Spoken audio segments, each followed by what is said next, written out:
मुझे बड़ा दुख हो रहा है इस बात का कि डोटासरा जी और जूली जी यहाँ पर नहीं है, क्योंकि डोटासरा जी 2-3 दिन से यहाँ पर नहीं थे जब बजट पर चर्चा चल रही थी। और जितने कांग्रेस के लोग हैं, आधे से ज्यादा लोग इस बजट की तारीफ कर रहे थे। जूली जी खुद कर रहे थे, जूली जी कर रहे थे, आपके भाटी जी की नहीं किया आपने? भाटी जी ने की, वो खड़े हैं। और हाँ, डोटासरा जी के आने के बाद ये मंत्री बैठे हैं, ये मंत्री बैठे हैं, ये सारे मंत्री बैठे हैं। मैं तो एक ही बात कह रहा हूँ, विपक्ष में बैठकर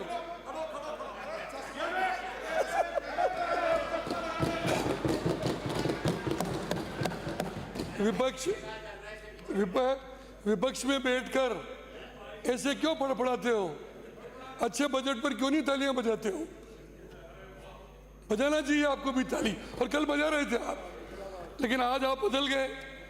सभापति महोदय, मेरा इतना ही निवेदन है, ये आए ये बजट आंकड़े कई लोगों ने, मेरे पूर्व वक्ताओं ने यहाँ पर कहे, लेकिन ईमानदारी से अगर हम विचार करें तो इस देश को आज़ाद हुए 75 साल से ज़्यादा हो गए, और इस हिंदुस्तान में आप हरिमोहन जी, आप सुनना इस बात को, कांग्रेस पार्टी ने 50-55 साल तक राज हिंदुस्तान में किया है। क्या अगर कम सुनते हैं? ये जोगाराम जी कह रहे कम सुनते, सही बात है क्या? वास्तव में नहीं सुन रहे हैं, तभी सुखी है।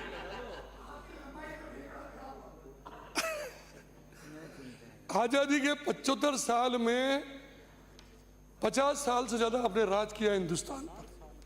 राजस्थान में पंचायत से लेकर प्रधानमंत्री तक आप था, लेकिन ईमानदारी से दिल पे हाथ रख के आप विचार करो इस बात का, हिंदुस्तान में विकास की नींव का पत्थर अगर सबसे पहले किसी ने रखा तो अटल बिहारी वाजपेयी ने रखा, जिन्होंने इस देश के विकास की शुरुआत।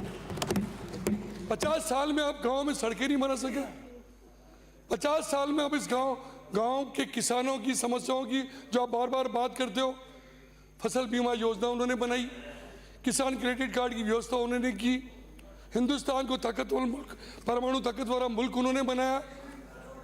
हाँ।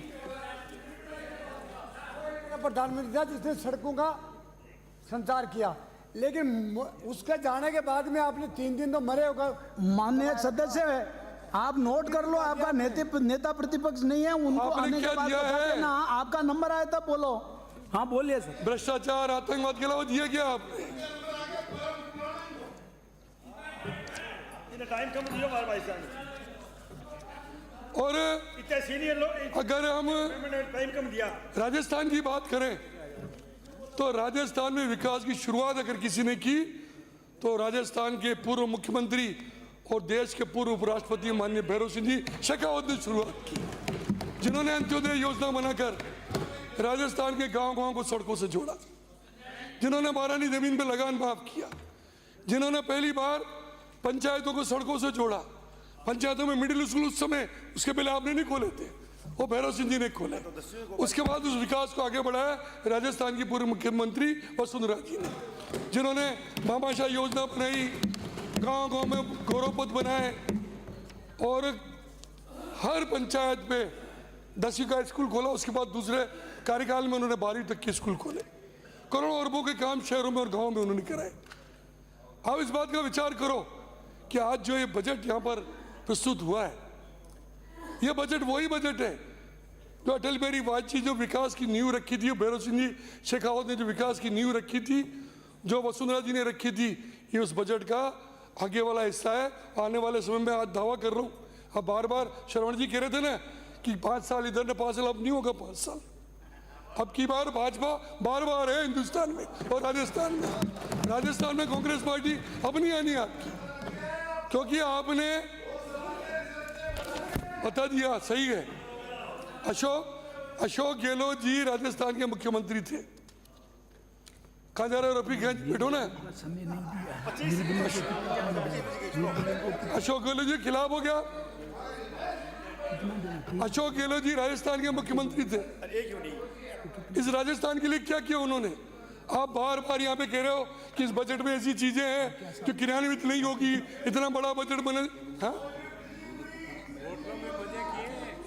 आपके राजस्थान में, मैं ईमानदारी से कह रहा हूं, पूरे राजस्थान में आप ढूंढो,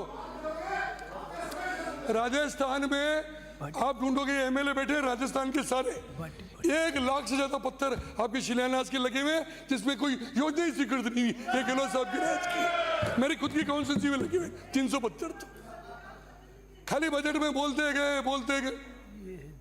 क्या बोल रहे हैं भाभी जी? बोलते गए, काम का कोई लेना देना नहीं। आज हम बार बार, आप ये कह रहे हैं सीटें कम ज्यादा तो राजनीति में चलता रहता है, लेकिन हमें इस बात का गर्व है कि हिंदुस्तान में तीसरी बार मोदी जी प्रधानमंत्री बने। आपके पास क्या है? आपके पास राहुल गांधी है। हाँ? आप तो मुझे बताओ, वो शोले का डायलॉग नहीं है, कितने आदमी थे, वही डायलॉग है ना शायद, गब्बर सिंह बोलता है। तो रफीक जी ये बताओ, 2014 में कितने जीते थे? कितने जीते कांग्रेस के 42।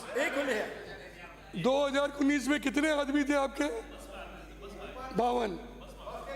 और अभी संविधान के नाम पर लोगों को झूठ बोल कर, पता नहीं लोगों में भ्रम पैदा करके, अंबेडकर जी के नाम पर, अंबेडकर जी संविधान के निर्माता थे, अंबेडकर जी को हराया किसने? आप लोगों ने हराया 1952 में बॉम्बे में। मैं भूल गया। हाँ, ये भूल गए उसको।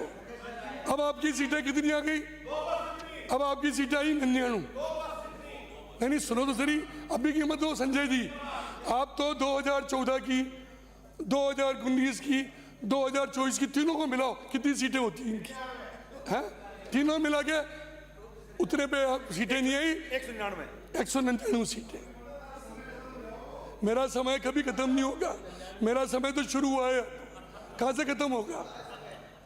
लेकिन आज, और आपको ये सीटें मिली कैसे? यूपी में सपा से गठबंधन कर लिया, वहां उद्धव ठाकरे जी मिल गए, कहीं आम आदमी पार्टी मिल गई। इन पार्टियों को मिला के आप इतना जोश खाने की जरूरत नहीं है। आज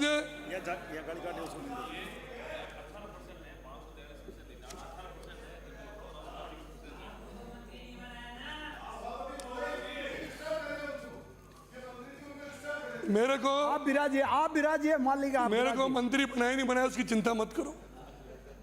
मैं चिंता इस बात की करो कि ये देश कैसे आगे बढ़ेगा, चिंता इस बात की करो राजस्थान कैसे आगे बढ़ेगा।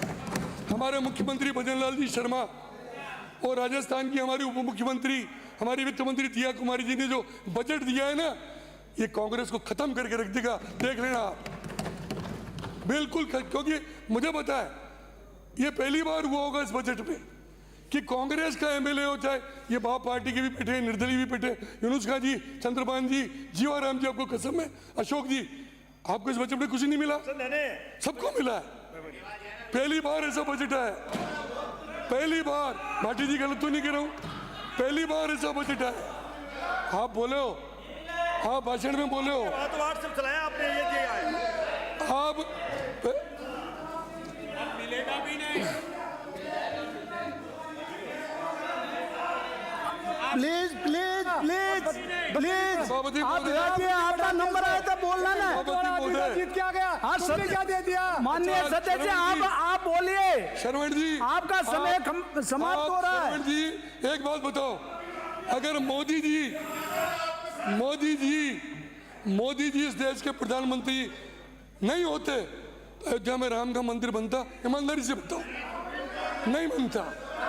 अगर इस 500 साल की समस्या का किसी ने समाधान किया तो नरेंद्र मोदी ने किया। माननीय सदस्य मेरे डिस्टर्ब सदस्य कौन? माननीय सदस्य विराजिए,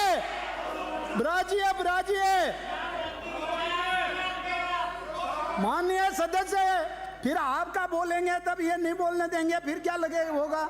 पर आपका जो नेता प्रतिपक्ष बोलेगा ना, सब बोल देंगे। शरवण जी, आप विराजिए, आपका नंबर आएगा, अभी आपका नंबर आएगा तब बोल देना। इन्होंने जो बोला जिसको पॉइंट नोट करके। अभी माननीय सदस्य फूल सिंह जी, सभापति महोदय, अभी तो अभी तो पहली झांकी है, मथुरा काशी बाकी है, देखे जाओ आगे क्या होगा तुम्हारा।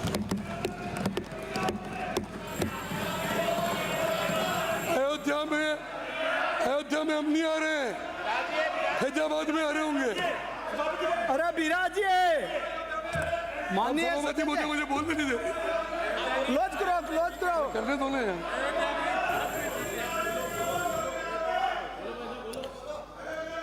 आपको ध्यान है, आपको ध्यान है। अरे आप विराज जी, अयोध्या में विराज जीते जी, सभापति महोदय, समाप्त कीजिए। सभापति महोदय, एक जमाना था जब मनमोहन सिंह जी इस देश के आपकी पार्टी के प्रधानमंत्री थे। हिंदुस्तान के बाहर अमेरिका, जापान, जर्मनी कब मनमोहन सिंह जी जाते थे, कब वापस आते थे, पता ही नहीं लगता था लोगों को कि हिंदुस्तान का प्रधानमंत्री हुआ क्या है। हालांकि उनकी हालत तो ये थी कि हमारे प्रधानमंत्री जी को